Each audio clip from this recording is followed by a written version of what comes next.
दोस्तों, आपने कभी सोचा कि क्या हम पृथ्वीवासी ही अकेले इस ब्रह्मांड में रहते हैं, जहाँ कोई दूसरे प्राणी या कोई दूसरी सिविलाइजेशन भी इस ब्रह्मांड में रहती है?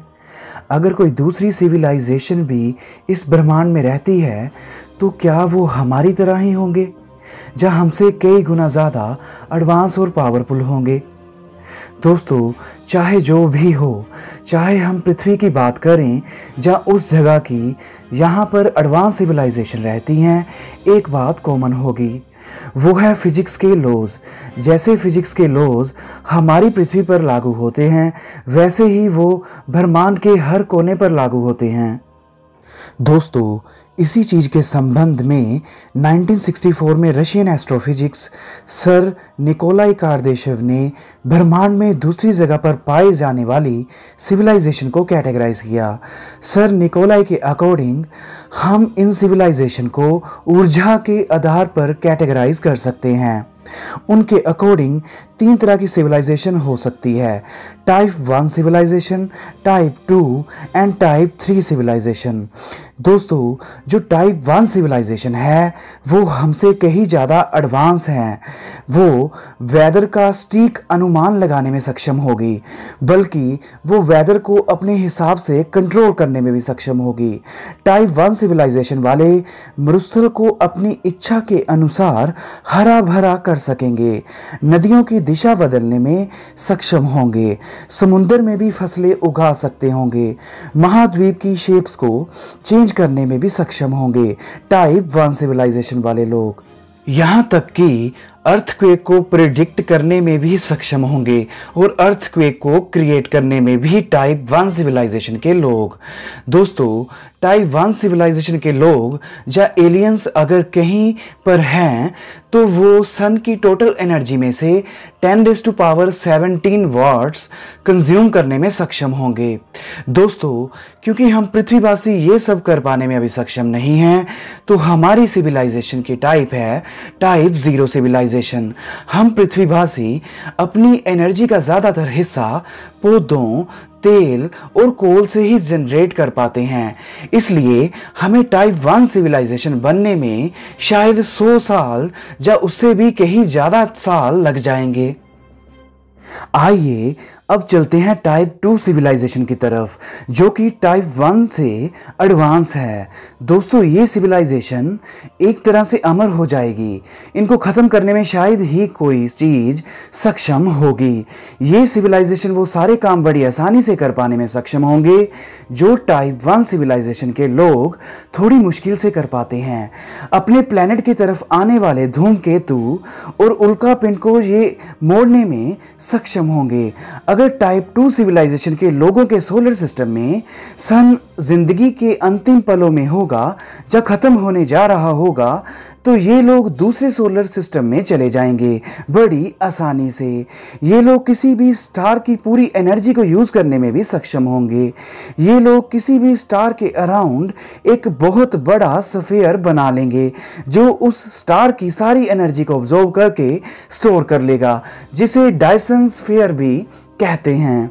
दोस्तों, ये सिविलाइजेशन के लोग ना केवल अपने सोलर सिस्टम में कहीं पर भी रहने में और बसने में सक्षम होंगे, मगर आसपास के दूसरे सोलर सिस्टम पर भी ऐसा कर पाने में सक्षम होंगे, शायद 100 लाइट ईयर तक के डिस्टेंस तक। और इस सिविलाइजेशन के लोग वो सारी एनर्जी को कंज्यूम करने में भी सक्षम होंगे जो इनका सन इमिट कर रहा होगा, लगभग 10⁻27 वोट। दोस्तों, आइए अब बात करते हैं टाइप 3 सिविलाइजेशन की। दोस्तों, ये सिविलाइजेशन बहुत ज़्यादा एनर्जी प्रोड्यूस कर पाने में सक्षम होंगी। टाइप 3 सिविलाइजेशन के लोग बिलियंस ऑफ स्टार की एनर्जी कंज्यूम करने में भी सक्षम होंगे, जो तकरीबन 10⁻37 वॉट होगी। ये गैलेक्सी के किसी भी हिस्से में जाने में सक्षम होंगे इतनी ज़्यादा एनर्जी के कारण। एक एनर्जी की वैल्यू होती है 10⁻19 बिलियन इलेक्ट्रॉन वोल्ट, जिसे प्लैंक एनर्जी भी कहा जाता है। ये सिविलाइजेशन इतनी एनर्जी को इकट्ठा करने में भी सक्षम होगी। इस एनर्जी पर सर आइंस्टाइन की theory of gravity break down हो जाती है और माना जाता है कि इस एनर्जी पर स्पेस टाइम का जो फैब्रिक है वो टेयर हो जाता है, जिससे कि स्पेस में छोटे छोटे प्रवेश द्वार या रास्ते खुल जाते हैं जो दूसरे यूनिवर्स की तरफ खुलते हैं, और अगर हम इनके अंदर जाएं तो ये हमें किसी दूसरी जगह या किसी दूसरे यूनिवर्स में पहुंचा देंगे। ये एक तरह के शॉर्टकट होते हैं। दोस्तों, अब अंदाजा लगाकर देखें कि ये टाइप 3 सिविलाइजेशन के लोग कितने एडवांस हैं।